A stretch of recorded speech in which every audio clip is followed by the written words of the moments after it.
he kind of started a lot of this in that I guess I didn't, or maybe I wrote myself off as far as like how useful was I, or how, like, at this point, how good am I, like what can I really do?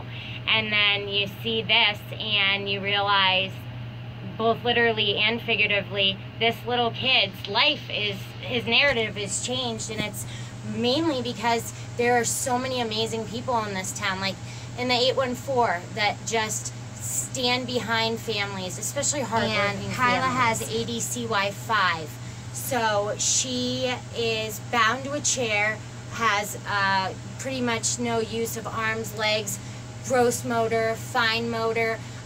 She has to have someone literally holding her head up to sip out of a straw, to eat, drink, and is very dependent upon healthcare and, you know, people in the town and services, and she needs a lot of help and a lot of care. Annalise, who is, she's the trifecta. So it started with Trey, then Kyla, and we kind of end with Annalise, and not end, because this is in so many ways like the beginning of what we hope is going to be just a huge movement to help these kids.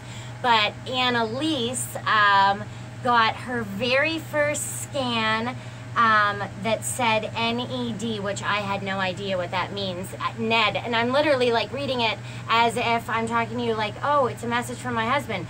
But instead it's her mom, and she says NED, and I literally Google NED and it says no evidence of disease, and I just, like, that was it. I cried for ugly cried for 10 hours after that.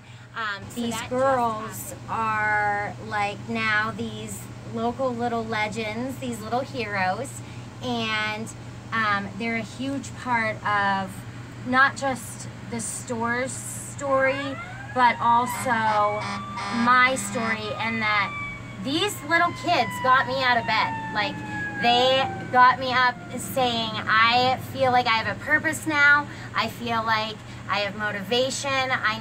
You know, little eyes are watching. Our kids are watching, and they don't need to see their mom in a bed any longer. They need to have a reason to have a superhero too.